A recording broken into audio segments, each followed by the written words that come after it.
Hello, everyone. Again, here we are tonight with Joe Corbin.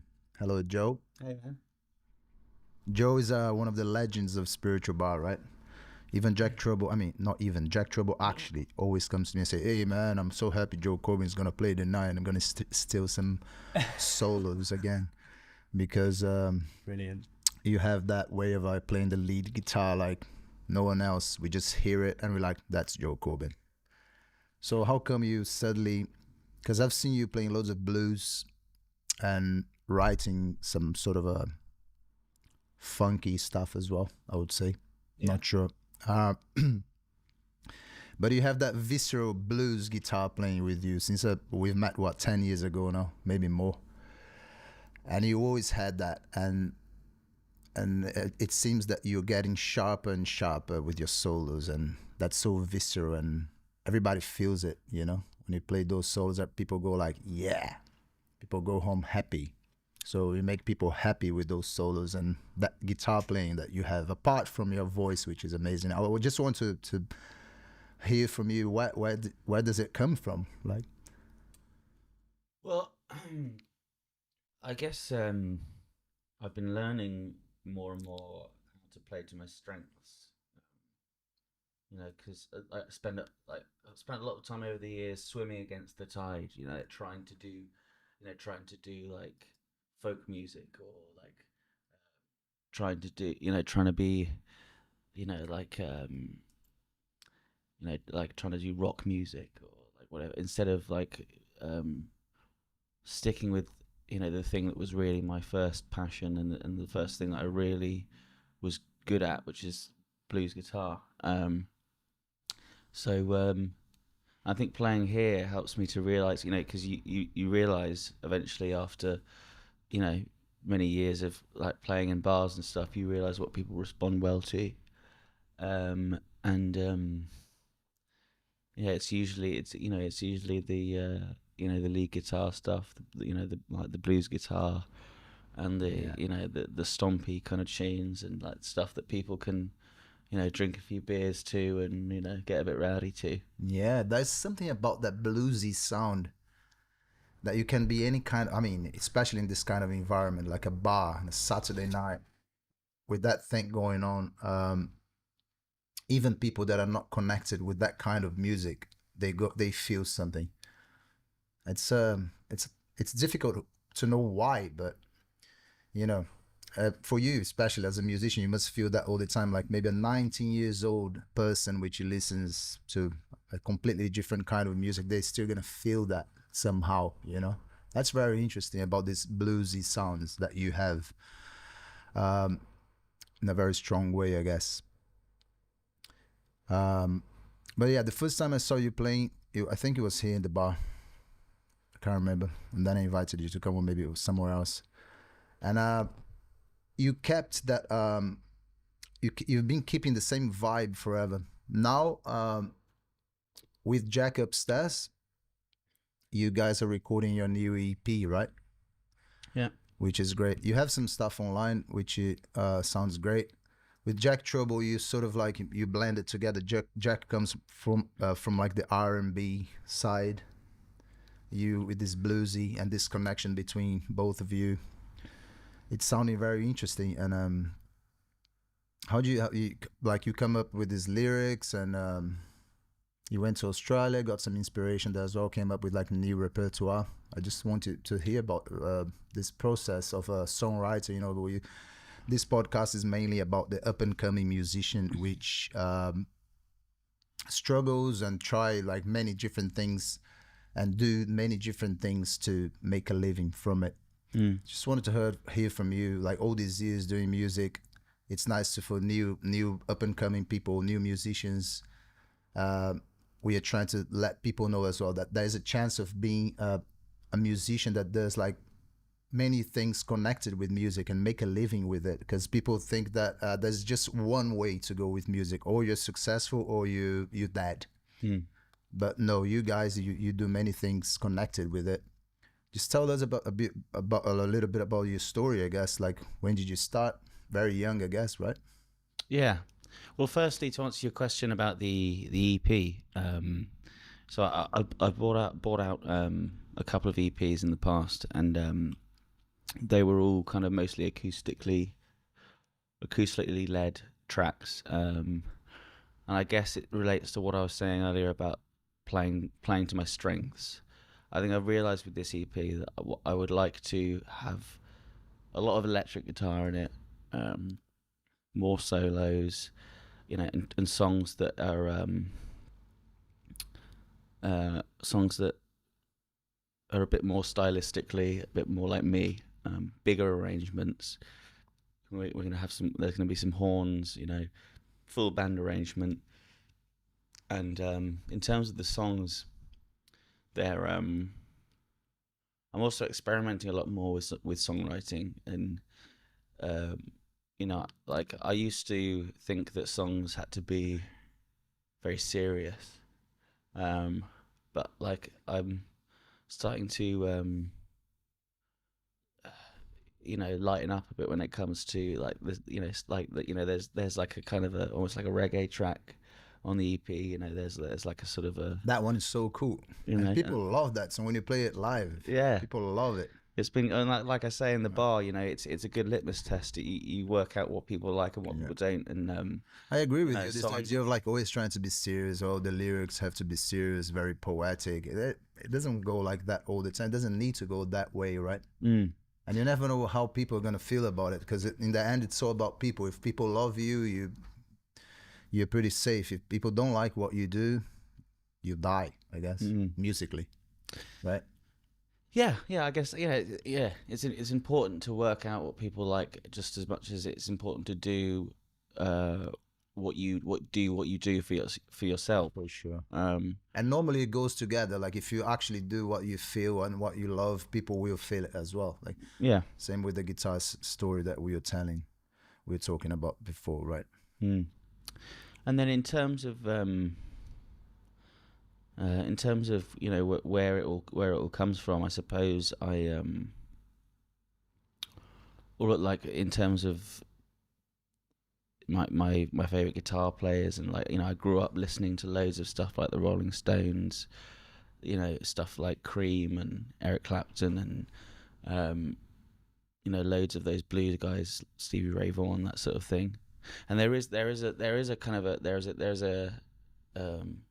just as much of a humor in that sort of music as there is seriousness. Yeah, right. You know, it's it's all the range of emotions that a human person can feel. Sure. And then how old are you? Like 10 years old? You're already with your guitar, electric guitar? Yeah, learning pentatonic scales and stuff. Exactly. Yeah, I was 10 years old when I started learning, and I used to I had a teacher that used to just teach me whatever songs I wanted to learn. So I'd go to his studio once a week with usually a different Eric Clapton CD, and he'd be like, "Oh, okay, is it Eric Clapton again this week?" Yeah, and I'm like, yeah. And then you know, I went through all my favorite songs of his and just learned how to play them all on the guitar, and and then, you know, I discovered Stevie Ray Vaughan, and that was like, you know, I couldn't believe that I'd never heard him before. I remember like, you know, going out and buying a CD because someone had told me about him, and then I was hooked straight away. Insanity, yeah. That guy. Is there anything else that was precursor to that? Before, so when you started doing your guitar lessons, was it immediately like Clapton, or was there like something else that came first? I think the first track I learnt on guitar was the Stones. Interesting. Yeah, it was Honky Tonk Women by the Stones. Yeah, I used to listen to a lot of Elvis as a kid as well. Elvis was probably my first, you know, one of my first heroes. And that voice as well, that suddenly when you open your mouth, people go like, wow. Because it's a bit different. I don't know, how did you develop that? Did you develop that voice? Because it seems that if I try to do, I can't sing as well, but if I try to do that kind of voice that you do, I would lose my voice after like 10 minutes probably. I think it's very natural when you sing, right? It started. I mean, it's probably a lot closer now to what my natural singing voice would be. It's obviously not my exact natural singing voice, but I think I started out trying to emulate people like Joe Cocker. He was one of my favorites, and Tom Waits and all those sort of gruff voiced kind of people.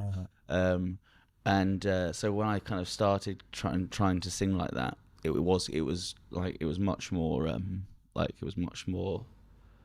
raspy, and but it was too forced.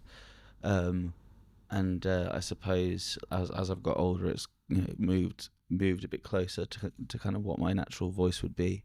It's pretty incredible, actually, because we were talking about tuning with Tim when we had a chat with Tim here as well. You see, Jackie has this really clean voice and so in tune, and you have that really dirty voice, and it's so in tune as well. So it doesn't matter how dirty or how clean your voice is, the tuning is always there, and that's something that matters a lot as well, in terms of melodically get those melodies right, the notes right, with the rhythm and everything. So it's a combination of many things, right, to get that sound right.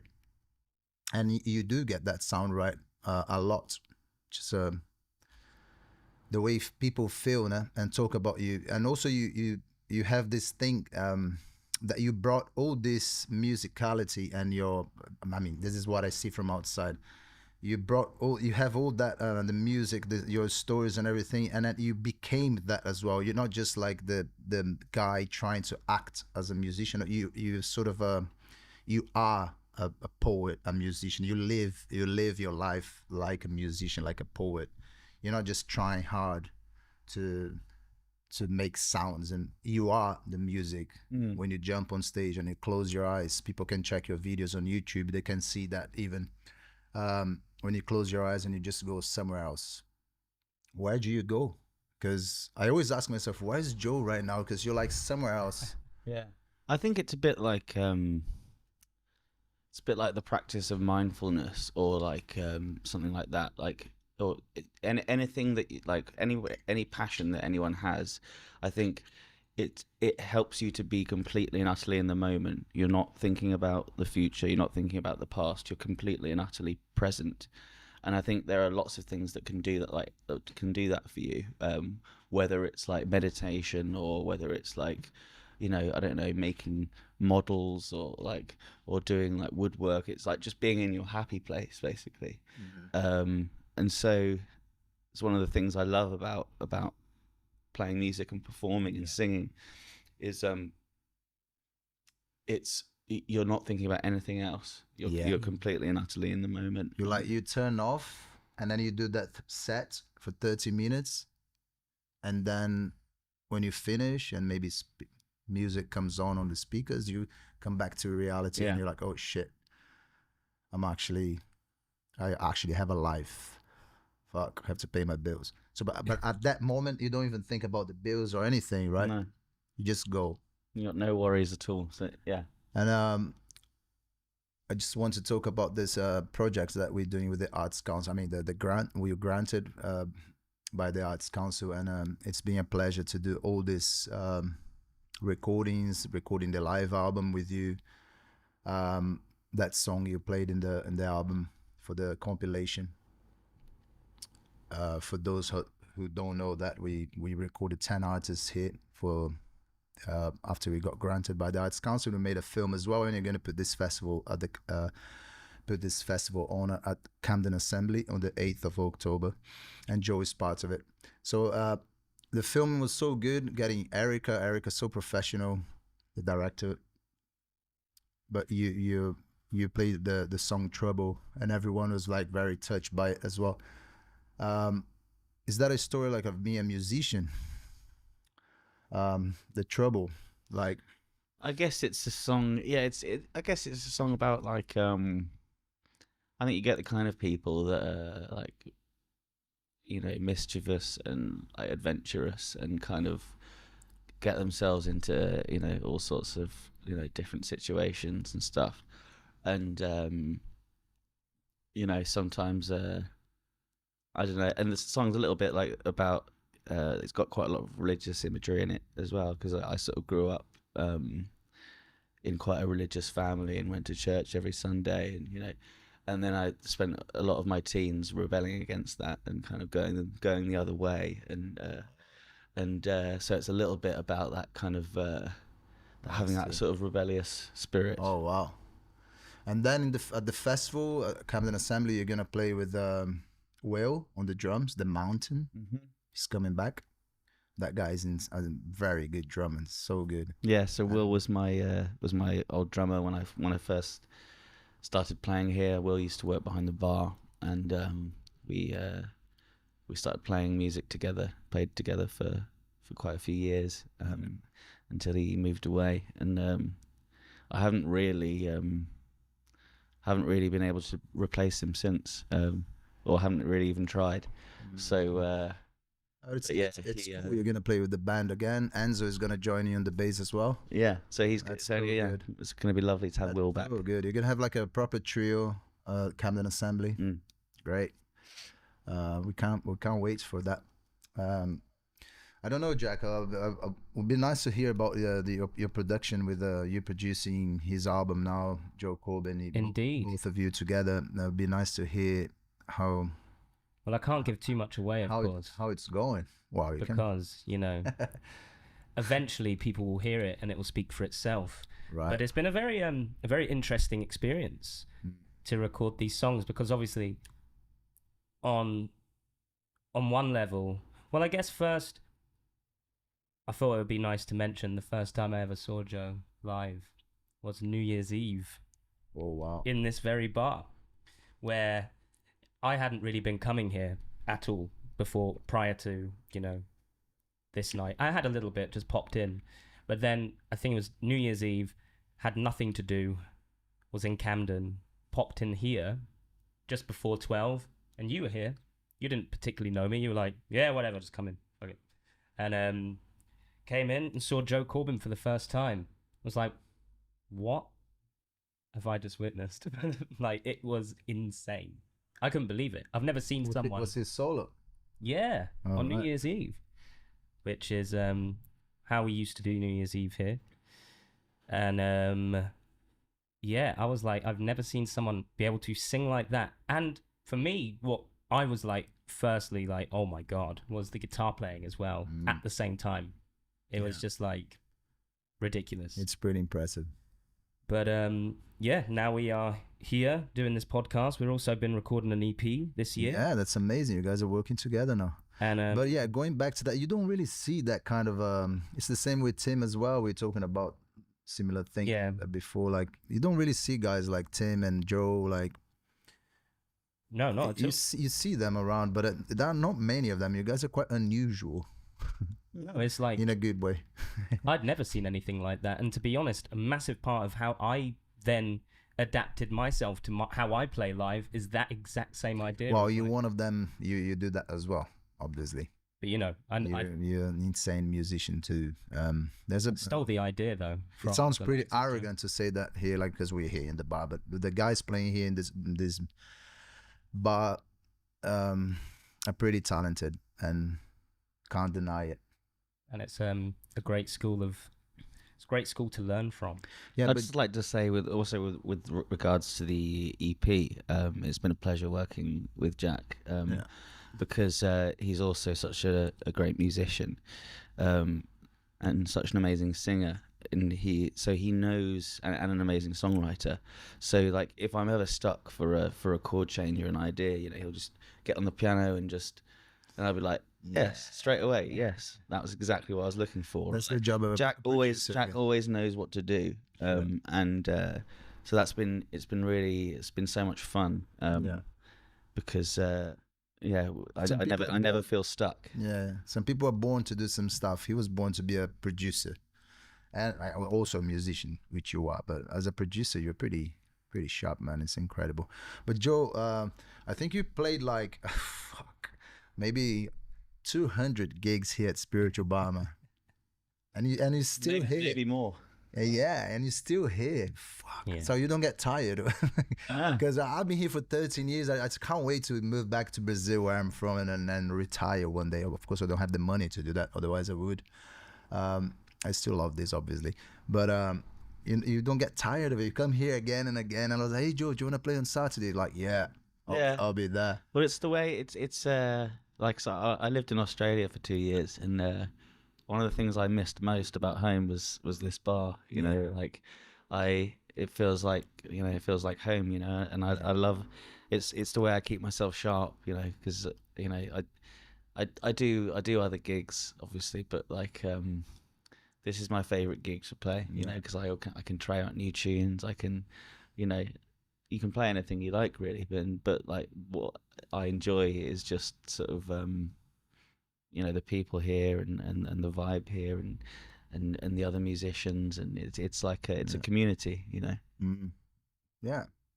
Something about going to gigs when you are playing and you've been booked for something and you get there and you're on your own and you feel like so like kind of nervous. Like you're not nervous to play, but you're like, damn. If only I had like my friends here to hang out with me. Whereas here, you never have that problem. There's always someone. Also, you guys are very close to the customers as well. The regulars coming here all the time, so you know all of them. They support you when you play, and then other people that don't know you, they jump in as well because everybody's jumping in, sort of, and then it becomes like a little happy family. But yeah, that's some good gigs as well. So you play So Far Sounds all the time. So Far, so you played So Far as well, right? Yeah, I've done a few. They're pretty cool. Like they just get people together as well. People go there 100% for the music. I think I'm sure Tim was complaining about restaurant gigs or something. He's not complaining, but he was saying that it's not as easy like playing restaurants for the money, but at least you get the cash. Yeah. And I have musicians coming here to Spirit and say like, oh man, you pay peanuts to us. And I'm like, fuck. I would love to pay like so much money, but this bar here, like everybody's drinking for free here. I don't even know how we exist. That's the thing. That's the thing. Like about. I mean, I pay as well. I pay everyone. Like, but I can't pay like £200 like a restaurant. You know, these guys are selling like. I would do it for free. Yeah, right. Like that's you know. I love paying, and I'm really trying to do my best. And the new musicians that are planning to play spiritual bar, please come here. I'll try my best to welcome you, but I can't guarantee you that we're gonna get like £200 because it's not possible here actually for the money we make behind that little bar, you know. In all fairness as well to most of these restaurants that we all have had the experience of playing, I can speak for pretty much everyone who does those gigs that even though you get obviously much better pay from a restaurant, there's always a moment where that restaurant will stop calling you. Oh. Like they eventually will always go. Why? They get new musicians? No, they just go, so it was really nice to have you playing here, but yeah, it's not really feasible on our part to pay you 200 quid to come and play for us. How did they say that? I never knew that. Yeah, they always end eventually, and then they go bankrupt, and you're like, oh crap, what's that mean? I think it's the idea of like live music. It's very attractive, and people want to do live music, but it's not that easy. And also what you said, imagine if you're eating like some pasta with your girlfriend and then, you know, there's somebody shouting like some music. Sometimes it's better to be quiet. Yeah, I don't know. I love restaurants and I hope you guys do well. But so it's very nice to have you here, going back to the live music. And then what's your goal, man? Like, you know, I believe you have another job as well. Yeah, so I do have a job. Yeah, I work 4 days a week as a butcher. So you know, like it allows me to just play music for fun. You know, like for a little while, I was a full-time self-employed musician, and you know, I was doing a lot of those restaurant gigs, you know, a lot of those. And it is, you know, it does get a bit lonely. You know, you turn up to a restaurant and you got your PA there and you set it all up, and then you start playing, and then you know, you drive home, and like, you know, like I quite like doing something else, you know, because it means I can just do this for fun, you know. You don't have to do that full time, the grabbing the money, yeah. But like you know, someone asked me this the other day, and I didn't, like, in terms of what my goal was, I didn't really know what to say. Sorry, that was actually a stupid question. No, it's not. It's not a stupid question at all. Because you've got to have a goal, even if the goal is just to enjoy yourself. So I guess my goal is carry on making records. I love writing songs, and I'll always write songs and record them and perform them.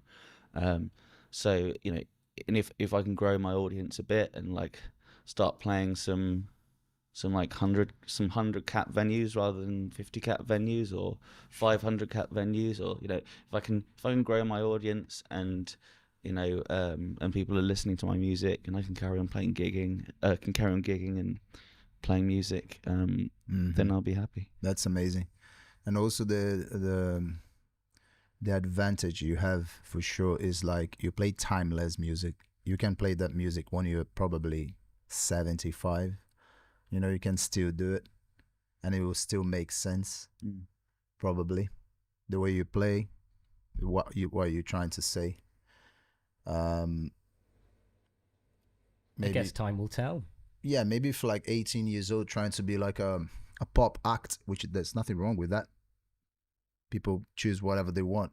But when you're 28, after 10 years, those lyrics don't make sense anymore. You have a little bit of wrinkles, you look a bit different. I have this problem already. I have to delete that things I've written when I was... So, but with blues music and roots music and country and folk and all those things, you're never too old to play them. Never too old. You don't get to the point where it's that guy doesn't look right. He looks a bit old. So timeless music, you can't do that forever. That's a good place to be, I guess. It looks even better if you're 55 and you're smashing it, with a strong voice, and obviously you're gonna be even sharper than now if you keep serving your music correctly. I believe that it just gets better and better, right? Like a old wine. So Joe Corbin, 86. Apparently people are living more than ever now. You're gonna be 98, still smashing those blues, man. Butcher's blues. I hope so. Yeah, great stuff. Let's listen to you maybe now. Sure. What do you think? If you play a song for us, it would be nice, man. Sounds good. Thank you very much for coming over, Joe. This is a Monday, by the way, just to let you know, guys. Joe, see you on a Monday. Thank you very much for having me. All right. So I'm going to play you... I'm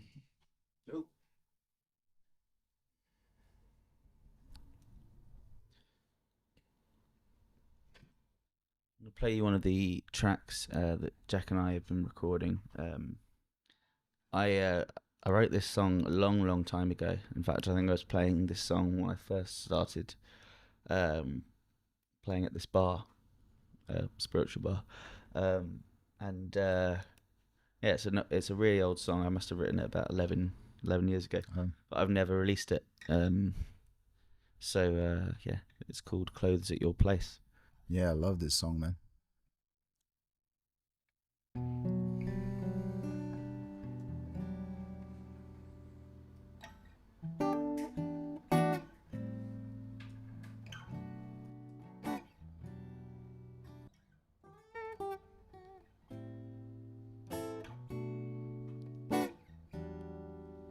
You're still in my dreams,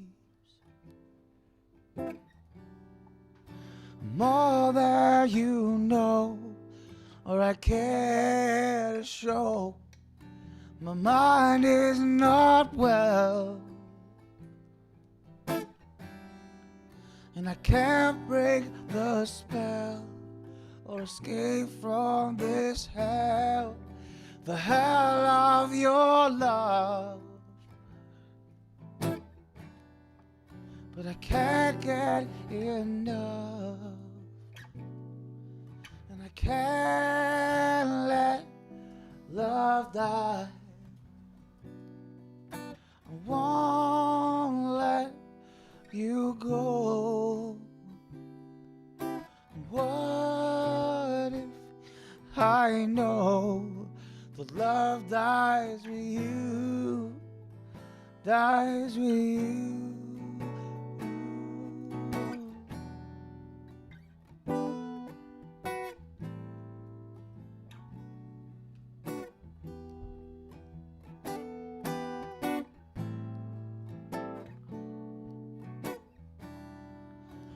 All that I left behind are broken hearts and bottles of wine and clothes at your place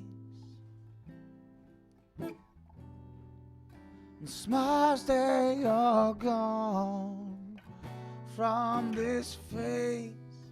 I can't let love die. I won't let you go. What if I know the love dies with you, dies with you?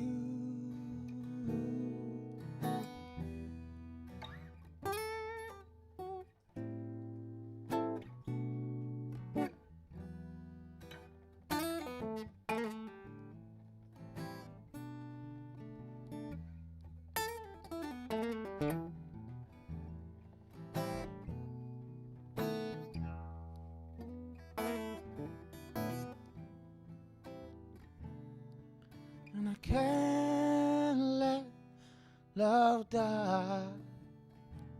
I won't let you go.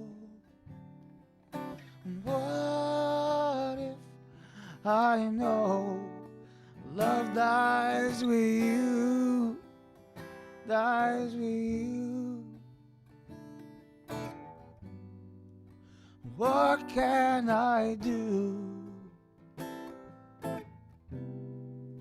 if love dies with you? Oh, what can I do if love dies with you?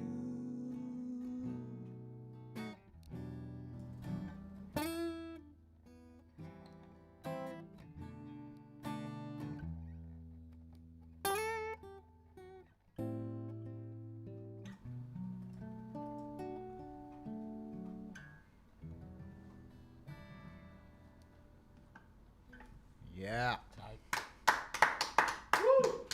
Great, Johnny. Well, thank you very much. Have a Thanks good for one, having and thanks for the love here at Spiritual, man. Means a lot. Thank you. Thank you, Enzo boy.